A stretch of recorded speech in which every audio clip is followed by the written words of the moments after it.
Evet dostlar, günaydın.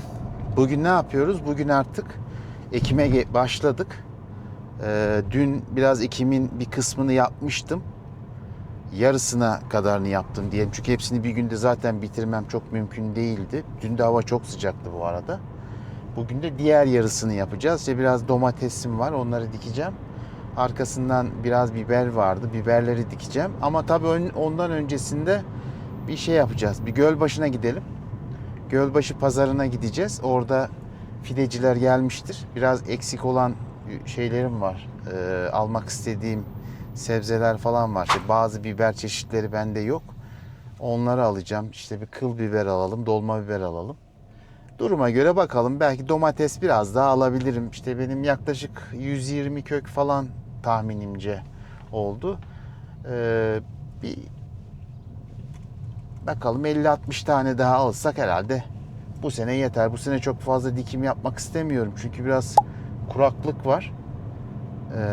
Az ekelim çünkü çok ekip susuz kalırsak sıkıntı olabilir. O zaman ne yapalım? Hadi bakalım. Pazarda görüşmek üzere diye.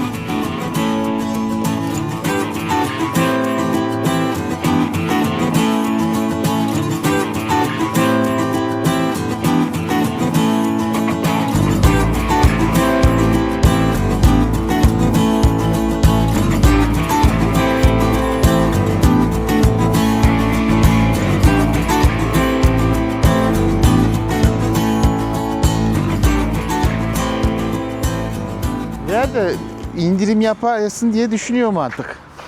İndirim, He bak. kalite. Bak seni videoyu çekiyorum ama göre. Allah Allah. Para senden bir de çıkıyor. Ha.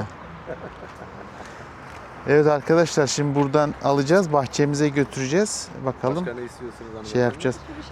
Kapyan var mı? Bu ne? Var. Bu ne? Yeni ha. Ben bunu kendi kanalım var. Orada yayınlıyorum da. Tamam. Adı ne? City Farmer diye. Şimdi kayıtta mı? Şu an sonra ben bunu sonra editleyeceğim, yükleyeceğim orada. Ben bahçeme işliyorum Bir orada. röportaj yaparsın inşallah. Tamam inşallah. Tamam. Bir de kapya da ver. 10 tane de kapya ver ya. 10 tane kapya ver zaten bey. Aha. Bir öğrenemedim biberleri gittim. İnşallah hangisi çıkar da bazen oluyoruz bak bir şey çıkıyor. Kaçıyor abla. Kaç tane? Tamam şunu.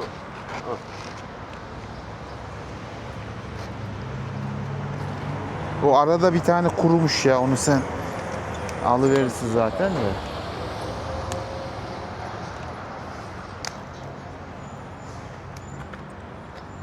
Tamamdır. Şey yaptığın zaman Ben onu şimdi hemen dikeceğim zaten de. Okey. Hadi biz şimdi bunları bir tamam mı halledelim. başka? Anahtarı nereye koydum? Evet pazara diye geldik ama yanlış gelmişiz. Pazar, daha sonra pazar çarşamba günü kuruluyormuş. Cumartesi değilmiş artık. Gelmişken biber aldım biraz. İşte kıl biber, dolma biber bir şeyler aldık. Artık onları da şey yapacağız, halledeceğiz bir şekilde. Olmadı çarşambaya tekrar bir daha geliriz. Bir domates için bakarız. Evet çıkalım şuradan. Yavaş yavaş. Şu arkadan dolanalım. Geri ana yola çıkalım oradan. Kemerimizi de takalım şurada.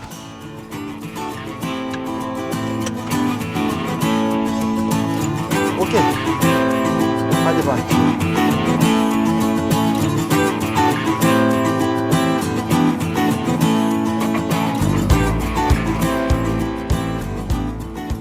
Evet dostlar, bugün şimdi ekim yapıyoruz. Dün bir kısmını dikmiştik.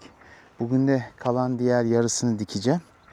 Bunun için öncelikle ben derin dikim tekniği uyguluyorum. Şimdi burada normalde iki farklı teknik var. Bununla ilgili aslında daha öncesinde videolarımız vardı. Domates dikim teknikleri diye. Oradan detaylı videoyu izleyebilirsiniz ama kısaca bir tekrar etmiş olalım. Şöyle yapıyoruz. Olabildiğince derine inecek şekilde bir çukur açıyorsunuz. Bunun için artık elinizde ne varsa onu kullanabilirsiniz. İster burgu kullanın, ister benzer herhangi bir şey kullanın. Şimdi bunu derin dikmekteki espri şu. Normalde eğer karık sistemi kurup da karığın yan tarafına dikim yapacaksanız sonrasında ikinci bir işçilik istiyor bizden. Yani bizim bunu yatırmamız gerekiyor. Ben burada ne yapıyorum? O yatırma işlemini ortadan kaldırmış oluyorum. Yatırma işlemi yapmıyoruz. Onun için şöyle yapacağız. Öncelikle mutlaka dibini biraz ıslatıyoruz şöyle az da. Özellikle ilk dikim aşamasında bitkinin suya çok ihtiyacı oluyor. Çünkü bir adaptasyon dönemi oluyor. Eğer toprağınızın o bulunduğu bölge nemi yeteri kadar değilse ilk birkaç gündeki domates ölümleri çok fazla olur. Yani fide ölümleri çok fazla olur. O yüzden ona dikkat etmemiz gerekiyor. O yüzden ne yaptık? Bir miktar şöyle bir ıslattık. Eğer gübre kullanacaksanız burada dibine gübre atabilirsiniz ama gübreyi kesinlikle tek başına atmıyoruz. Toprakla harmanlayarak biraz seyrelterek atacağım. Çünkü bu şekilde saf gübreyi direkt bu cılız köklere uygularsanız köklerde yanmalara neden olabilirsiniz. Bu da bir fide kaybına neden olacak. Şimdi şuradan bir tane fidemi çıkarayım hemen şöyle. Hop, aldım. Şimdi önce fidemi bir inceleyelim. Fidede problem var mı? Evet, bu fidede biraz problem var. Boyu çok fazla uzamış. Bunun nedeni bizim aslında dikimde biraz gecikmemizden dolayı. Bu da Ankara şartlarında beklememiz gerekiyordu. Çünkü hava şartları müsait değildi. Balkonda olduğu için bitki güneşe ulaşabilmek için, çünkü yoğun bir şeyin içerisinden güneş almak istiyor. Almak istediği için ne yapacak? Boyuna uzayacak. Yani gövde kalınlaştırmak yerine boyuna uzamaya öncelik veriyor. Dolayısıyla boyu normalden fazla uzun oluyor. Bunun için ne yapacağız? Şimdi alttaki şu köklerimizi, ufak yapraklarımızı, özür dilerim, aldık şöyle. Şöyle küçük direkt yaprakları aldık. Hatta bunu kuyunuzun içine atın. Bu da bir nevi gübredir çünkü. Azot desteği olacak. Burada gövdeyi incelediğiniz zaman gövdede küçük kılcal tüyler var. Bunların her biri bir kök adayı aslında. Köklenme yapabilir. Buradan kök salabilir. Eğer bununki gibi derin dikim yapıyorsanız buradaki espri şu: ne kadar derine dikerseniz o kadar iyi olur. Ya ben şimdi bunu şuraya kadar dikeceğim. Şu alanı tamamen köklenme alanı olarak kullanacak. Bu da bitkimin birkaç hafta içerisinde daha güçlü, daha canlı ve daha iyi olmasını sağlayacak. Ne yapmıştık? Hafif tabanını ıslatmıştık şöyle. Hafif toprakla yandan destekledim. Devrilmemesi için.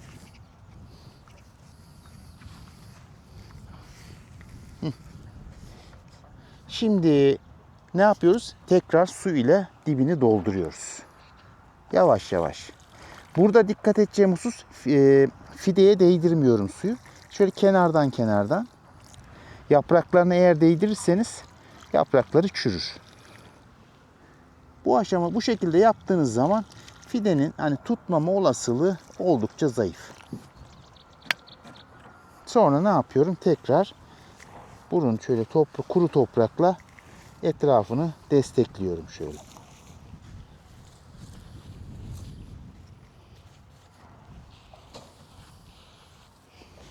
Ne yapmış olduk? Kökünü oldukça nemli olarak tuttuk. Şurada da zaten benim damlama gözüm var. Şunu da şöyle burayı dolduralım. Su buradan damladığı zaman dipten onu güzelce beslesin. Dikim aşamasında bu şekilde yapacağız. En son dikim bittikten sonra bir kez de normal damlamayla bir yarım saat 40 dakika bütün bahçeyi bir sulayacağız. Ondan sonra da mümkünse havanın sıcaklığına göre her gün veya gün aşırı sulayarak bu dönemi atlatmalarına yardımcı olacağız. Çünkü bu dönem önemli. Sıcaklıklar çok yüksek. Adapte olmaya çalışıyor. Burada su desteği vererek hayatta kalmalarını sağlamaya çalışacağız. İkinci dikim tekniğimiz karık sistemi. Karık sisteminde dikimi daha çok vahşi sulama yapacaksanız, yani bu karıkları suyla doldurarak sulama yapacaksanız orada kullanmak gerekiyor. Onda şöyle yapıyorsunuz. Karığın hemen dibinde domatesi gömeceğiniz çukuru açıyorsunuz. Açtıktan sonra gövdesi yukarıda, kökü karığın içinde olacak şekilde bunu bu şekilde kapatmanız gerekiyor. Burada ikinci bir aşama gerekecek. Domates büyüyecek, belli bir boya geldikten sonra domatesi tekrar, bu büyüdüğünü varsayıyorum şu kadar, tekrar yatırdıktan sonra tekrar üzerini dolduracaksınız. Bu şekilde hani daha fazla kök alanını genişletmiş oluruz. Aynı zamanda dediğim gibi burada da yaptıktan hemen sonra mutlaka karıklarını doldurup suyla doldurup sulama yapmanız lazım. Bunu ya önce ya da sonra da yapabilirsiniz. Yani önce karığı doldurup biraz nemlendirip ondan sonra karıklarda çukurlar açıp bu şekilde de yapabilirsiniz. Ben damlama sistemi yaptığım için bunu pek tercih etmiyorum. Çünkü vahşi sulama yapmıyoruz. Suyumuz o kadar bol değil. Hem suyu daha verimli kullanabilmek, daha kontrollü kullanabilmek adına. Bir de işçiliğimi azaltıyor bu şekilde olması. O yüzden biz normal derin dikim tekniği üzerinde yoğunlaşıyoruz. Domates aralıklarını yaklaşık olarak 80-90 santim aralığında bırakıyorum. Çünkü daha sonra bunlar açılacak, yayılacak. Çünkü ektiğimiz domates tipi yatık domates. Yani yukarı değil, yatayda genişleyecek. Dolayısıyla boş çukurları açarken de ona göre planlayarak göz kararı yaklaşık bir aralıkta açmaya çalışıyoruz.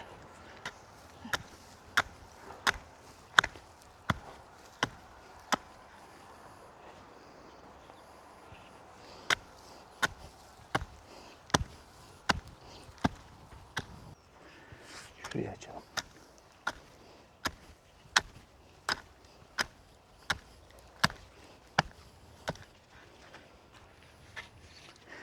Çok ileri gitmeyeyim değil mi? Yeter mi burada?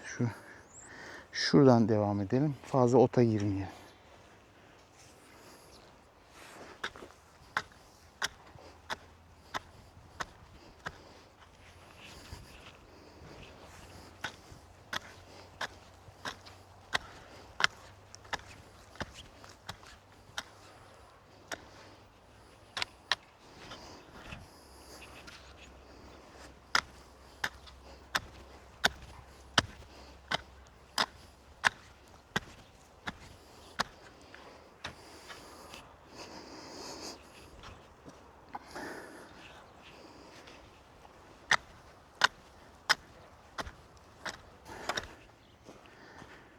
Evet dostlar. Diğer bir aletimiz de bu burgu aleti.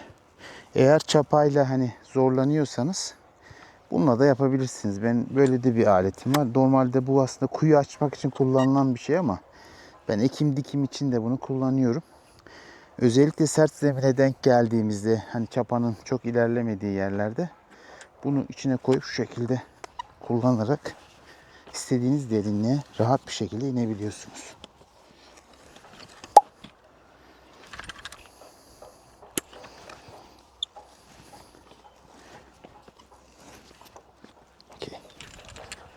Evet, gayet güzel oldu.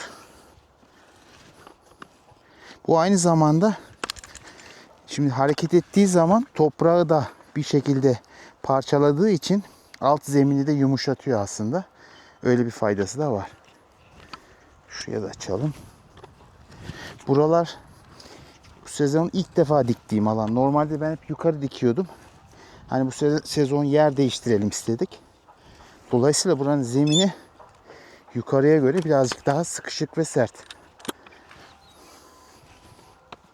Ama dikimle de buna yapmak lazım. Her zaman aynı yere diktiğiniz zaman verimde bir düşüş olabiliyor. Değiştirerek yapmak lazım. Bir gün yukarı, bir gün bir sene yukarı, bir sene aşağıya.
Evet dostlar. Nihayet domates dikim işlemlerimizi bitirdik. Normalde dipten sulama yapmıştım ama yine ben bu ara birkaç gün böyle azar azar da olsa damlamaları açıp buradan yine sulamayı yapıyorum. Bu birkaç gün çok önemli. Birkaç gün çünkü bunların hayatta tutunabilmesi için suya ihtiyaçları olacak. Bu birkaç gün içerisinde bu şekilde damlamalarını akşam saatlerinde özellikle, gündüz değil, sıcakta değil, akşam serinlik çöktükten sonra özellikle damlamalarını açarak sulamalarına başladık. Bakalım bir 15-20 gün sonrasında her şey netleşir. Beklentimiz minimum fire ile, yani çünkü her dikimde mutlaka bir %10, %15 fire verme olasılığı var. Elimizden geldiğince en düşük fire ile bu işlemi bitiririz inşallah. Birazdan biber ekimine geçeceğim.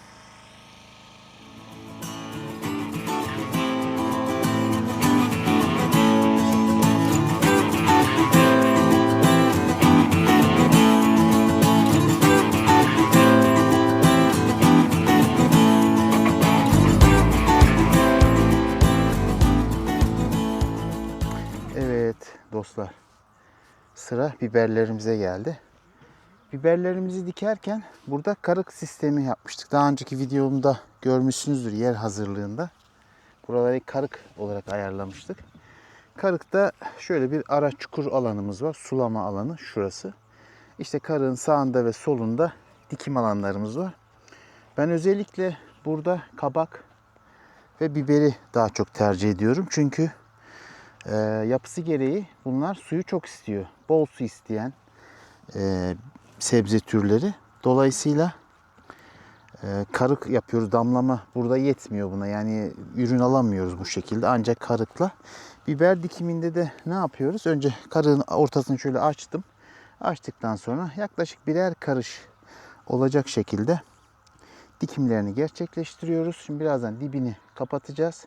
Arkasından da bir can suyu verip bu şekilde bakımını büyütmeye devam edeceğiz.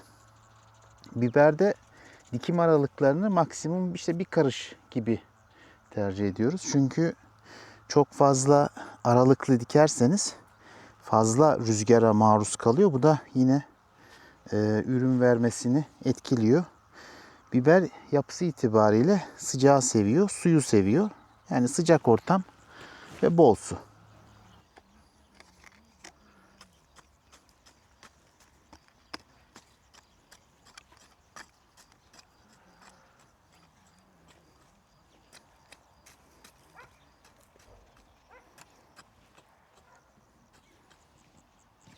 Geldi bizim yeni eleman.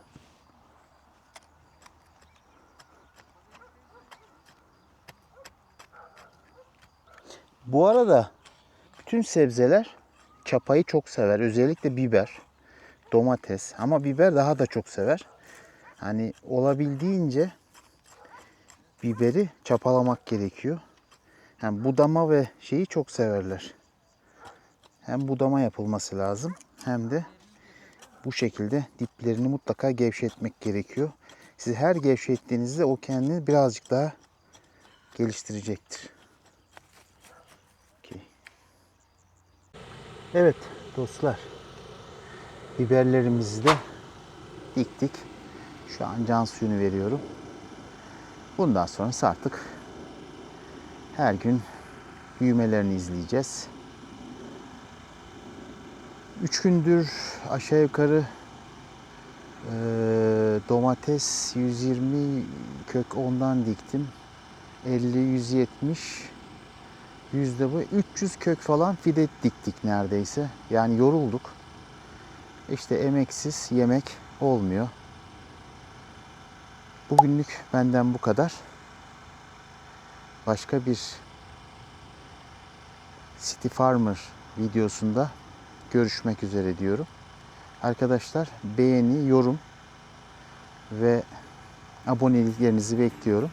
Özellikle sormak istediğiniz ya da paylaşmak istediğiniz herhangi bir bilgi varsa bunları yorumlardan yazarsanız size dönüş yaparım.